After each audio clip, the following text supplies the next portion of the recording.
ኤአይ፣ ማሽን ለርኒንግ፣ ዳታ ሳይንስ እነዚህ ቃላቶች አሁን ላይ በየቦታው ትሰማቸዋለህ። ሊንክዲን ላይ፣ ቲክቶክ ላይ፣ ዩኒቨርሲቲ ውስጥ ኤቭሪዌር ስለ ኤአይ ነው የሚዋል። ነገር ግን አብዛኞቻችን ኤአይ፣ ዳታ ሳይንስ፣ ማሽን ለርኒንግ አንድነታቸው ልዩነታቸው ስንባል አናውቀው። በዚህ ቪዲዮ ዋንስ ኤንድ ፎር ኦል ይህን ኮንፊዥን እናጠረዋለን። ዌልካም ባክ ቱ ዳታ ዊዝ መሐመድ ነኝ፣ የባህር ዳር ዩኒቨርሲቲ የዳታ ሳይንስ ተማሪ። በባለፈው ቪዲዮ ዳታ ሳይንስ መማር ምን ጥቅም አለው የሚለውን ጀነራል ኮንሴፕት አይተናል። በአሁኑ ቪዲዮ ደግሞ ኤአይ ከማሽን ለርኒንግ እና ከዳታ ሳይንስ ጋር ምንድን ነው የሚያገናኘው የሚለውን እናያለን። በአሁኑ ሰዓት ሁላችንም ኔትፍሊክስ ምን እንደሆነ እናውቃለን። ፊልም ሪኮመንድ ሲያደርገን በደስታ ነው ከፍተን የምናየው። ግን እንዴት እኔ የምፈልገውን አይነት ፊልም በተደጋጋሚ ማወቅ ቻለ የሚለውን ጥያቄ ደግሞ ራሳችሁን ጠይቁት። አስቡት፣ ዓለም ላይ በሚሊዮን የሚቆጠሩ ዩዘርስ ያሉት አንድ ትልቅ ካምፓኒ ነው ኔትፍሊክስ። ለእያንዳንዱ ዩዘር የሚፈልገውን አይነት ሙቪ ሪኮመንድ እያደረገ ተወዳጅ እንዲሆን ያደረገው ነገር ዳታን መጠቀሙ ነው። ኔትፍሊክስ የእኛን ዳታ በደንብ መጠቀም ባይችል ኖሮ ፊልም አከራይ ድርጅት ብቻ ነው የሚሆነው። ኔትፍሊክስ የእኛን ዳታ ኤቭሪ ክሊክ የምናያቸው ፊልሞች፣ ስኪፕ የምናደርጋቸው ፊልሞች፣ ዎች ሀወራችን፣ ላይክ ያደረግናቸው ፊልሞች፣ ሰርች ያደረግናቸው ፊልሞች በሙሉ እንደ ዳታ ይመዘገባሉ። ይህ ሁሉ ለኔትፍሊክስ ትልቅ ዳታ ነው። ሰርች የምናደርገው፣ ላይክ የምናደርገው፣ ጨርሰን የምናየው በሙሉ ማለት ነው። በባለፈው ቪዲዮ ምን ብለናል?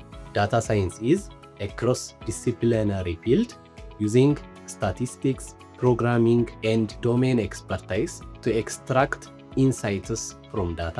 ኤምኤል ኢዝ ዋን ኦፍ ዘ ሜኒ ቱልስ ብለናል። ዳታ ሳይንቲስቱ ምን ያደርጋል? ኮሌክት፣ ክሊን፣ አናላይዝ ኤንድ ቪዥዋላይዝ ይደረጋል። ዘንድ ይጠይቃል፣ ይሄ ዳታ የሚነግረን ነገር ምንድን ነው? ለምሳሌ ሰዎች ምን አይነት ጀነር ይወዳሉ፣ የትኛውን ሙቪ በደንብ ይመለከቱታል የሚለውን ኔትፍሊክስን ሰዎች አብዝተው የሚጠቀሙት ለምንድን ነው፣ የሚለቁት ስለምንድን ነው የሚለውን የእያንዳንዱ ሰው ጥናት ይደረጋል። ዘንድ የእያንዳንዱን ሰው በዚህ መንገድ እያጠኑ ሁሌ መስራት አይችሉም። ቀጣይ ወደ የትኛው ይሄዳል? ማሽን ለርኒንግ የሚባለው ኮንሴፕት ላይ ይሄዳል ማለት ነው። ማሽን ለርኒንግ ኢዝ ኤ ሳብሴት ኦፍ ኤአይ ዌር ሲስተምስ ለርን ፓተርንስ ፍሮም data automatically without being explicitly programmed. The more data, the smarter the system gets.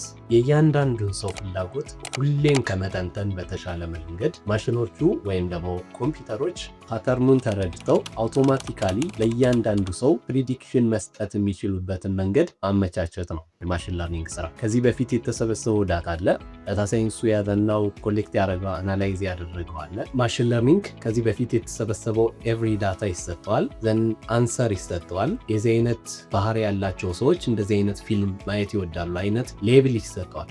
በዛ ሌብል መሰረት ይሰለጥናል ማለት ነው። ባጭሩ ኮምፒውተር ራሱን እያሰለጠነ የተሻለ ደረጃ የሚደርስበት አይነት መንገድ ነው ማሽን ለርኒንግ ብለን የምንጠራው። ከዚህ በፊት እንደዚህ አይነት ሙቪዎችን የሚያይ ከሆነ ቀጣይ ይህን ፊልም ያያል አይነት ፕሮባቢሊቲ ፕሪዲክሽን የሚሰጥ ለእያንዳንዱ ዩዘር ማሽን ለርኒንግን በመጠቀም ነው ማለት ነው።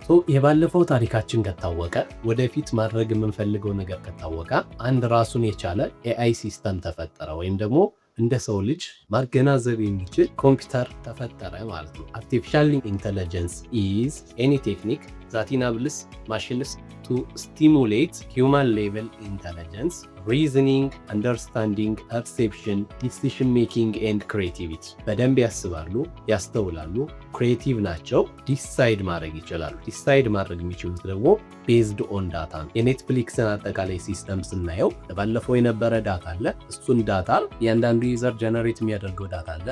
ያን ዳታ መሰረት በማድረግ ማሽኖች ራሳቸውን አሰልጥነው ፕሪዲክት ያደርጋሉ። ማሽን ለርኒንግ ይባላል። ያን ፕሪዲክሽን ደግሞ ለሰዎች በተሟላ መልኩ ሙሉ ሲስተም ሆኖ በተሟላ መልኩ ማቅረብ የሚቻልበት ደግሞ ኤአይ ሲስተም ይባላል። የኔትፍሊክስ አጠቃላይ ሶፍትዌር ዴቨሎፕመንት ሪኮሜንዴሽን ሲስተሙ የተሰራበት በዚህ መልኩ ነው። ኤአይዎች አንድ አይነት ብቻ አይደሉም። አሁን ላይ ቻትጂፒቲ፣ ጄሚኒን ብቻ እያያችሁ እነሱ ብቻ አይደሉም ኤአይ ሲስተም ይባላል። እነሱ እንደ አንድ ኤአይ ሲስተም ነው የተሰሩት። ለምሳሌ ጀሚኒ እና ቻትጂፒቲ የናቹራል ላንጉጅ ፕሮሰሲንግ ወይም ደግሞ ላርጅ ላንጉጅ ሞዴልስ ፓርት ብቻ ናቸው። ሌላ የኤአይ ሲስተም ኮምፒውተር ቪዥን የሚባል ሲስተም አለ። ሰልፍ ድራይቪንግ ካሮች ከኮምፒውተር ቪዥን ነው የሚመደቡት። እነሱም ዳታን መሰረት በማድረግ ትራይ ኤንድ ኤረር እንዲሰሩ እንዲሰለጥኑ ማድረግ የሚቻልበት መንገድ ነው። እንዲሁም ጌሞች አሉ፣ የኤአይ ጌሞች፣ ቼዝ ጌሞች፣ ብዙ ጊዜ ይሰራሉ። ሮቦቲክስ አሁን ላይ በጣም ፈጣን እየሆነ የመጣ ሮቦቲክስ ሲስተምም አንድ የኤአይ አካል ነው።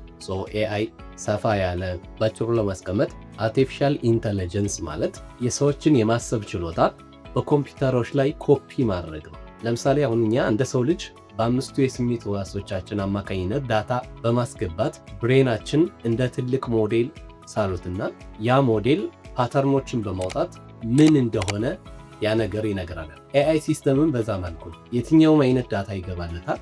ያን ዳታ ተጠቅሞ ማሽን ለርኒንግ ለሲስተሙ ወይም ደግሞ ለኮምፒውተሩ እንደ ብሬን ሆኖ እያገለገለ ፓተርኖችን በማውጣት ራሱን ማስተማር የሚችልበትን ሲስተም ይፈጥራል። በዛ መንገድ ብሬንን ኮፒ ማድረግ ነው። ኤቭሪ ኤአይ ሞዴል ዳታ ይፈልጋል። ያን ዳታ የተጣራ ዳታ መስጠት ስንችል ነው ትልቅ ኤአይ ሲስተም ወይም ደግሞ የሰውን ልጅ የማሰብ ችሎታ ኮፒ ማድረግ የሚችል የኤአይ ሲስተም መገንባት የሚቻለው ማለት ነው። በገባኝ መልኩ ይሄን ይመስላል ልዩነታቸው።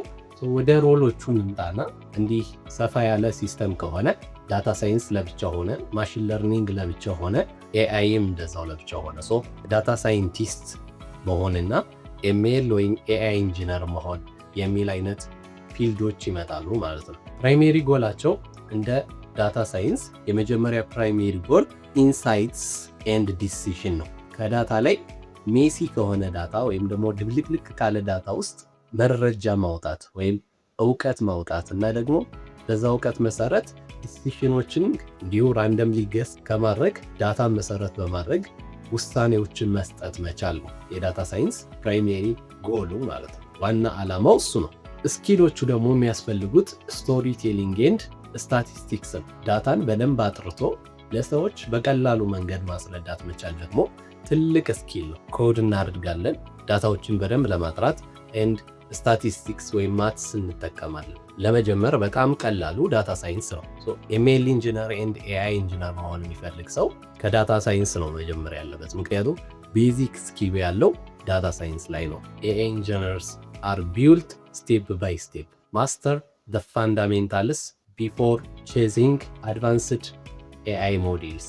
ማሽን ለርኒንግ ኤንድ ኤአይ ሲስተም ለመገንባት ደግሞ ዋና ፕራይሜሪ ጎሉ ኢንተለጀንስ የሆኑ በራሳቸው ማሰብ የሚችሉ ሲስተሞችን መገንባት ነው። ያን ሲስተም ለመገንባት ደግሞ ሞዴሎችን ክሬት አድርጎ እነዛም ሞዴሎች በተሻለ መንገድ ለመጠቀም መሄድ ነው ኤምኤል ኦር ኤአይ ኢንጂነር የሚባለው። ወደ ሶፍትዌሩ የሚጠጋ ላይ ያልኳችሁ ባለፈው ያን ምክንያት በማድረግ ነው። ያን ዳታ ደግሞ የተሻሉ ሲስተሞችን ወይም ደግሞ በራሳቸው ማሰብ የሚችሉ ሲስተሞችን ለመገንባት መጠቀም ደግሞ ሙሉ ሲስተሙን ቢውልድ ማድረግ ደግሞ ኤምኤል ኢንጂነር ኤንድ ኤአይ ኢንጂነር ያስብላል ማለት ነው። ኤምኤል ኢንጂነር ኤአይ ኢንጂነር መሆን የሚፈልግ ሰው የግድ ዳታ ሳይንስን እንደ ቤዚክ ፋውንዴሽን መማር አለበት። እንዴት ዳታን መጠቀም እንዳለብን ካላወቅን በስተቀር ትልቅ የኤአይ ሲስተሞችን መገንባት አይቻልም። አሁን ላይ ኦፕን ኤአይን የመሰረቱት ሰዎች፣ ክላውድ ኤአይን የመሰረቱ ሰዎች ወደኋላ ፓይተን ቫሪያብል ሲማሩ ነበር። ዳታን እንዴት መጠቀም እንዳለባቸው በደንብ የሚያውቁ ሰዎች ናቸው አሁን ላይ ትላልቅ ሲስተሞችን ገንብተው ዓለምን እያገለገሉ ያሉት ማለት ነው። ጎላችን ኤአይ ኢንጂነር መሆን፣ ትላልቅ ኤአይ ሲስተሞችን ገንብቶ ስታርታፖችን ገንብቶ ኢትዮጵያ መጥቀም ከሆነ ፓይተን ላይ መጀመር አለብን። ፓይተንን ካወቅን በኋላ ዳታ ስትራክቸር ኤንድ አልጎሪዝም ግዴታ ነው። ስታቲስቲክስ ኤንድ ማቴማቲክስ ቤዝ ናቸው፣ ዋና መሰረት ናቸው አሁን ላይ ላሉ የኤአይ ሲስተሞች። በቀጣይ ቪዲዮ ዳታ ሳይንስን ለመጀመር ምን አይነት ሮድማፕ መጠቀም አለብን የሚለውን እናያለን። ከየትኛው ጀምረን የትኛው መድረስ እንዳለብን በደንብ የምናውቅበት አይነት ሮድማፕ ከሌለ በስተቀር ዳታ ሳይንስን ለመማር አስቸጋሪ ነው። በቀጣይ ቪዲዮ ዳታ ሳይንስ ሮድማፕን ይዤላችሁ እመጣለሁ። እስከዛው ድረስ ሰብስክራይብ አድርጉ። አዲስ ቪዲዮ ሲለቀቅ እንዲደርሳችሁ የኖቲፊኬሽን ምልክቷን ተጫኑ። ላይክ አድርጉ። ኮሜንት ላይ ያልገባችሁን ነገር ጻፉልኝ፣ ለመመለስ ዝግጁ ነኝ። እስከዛ ድረስ ሰላም ለእናንተ።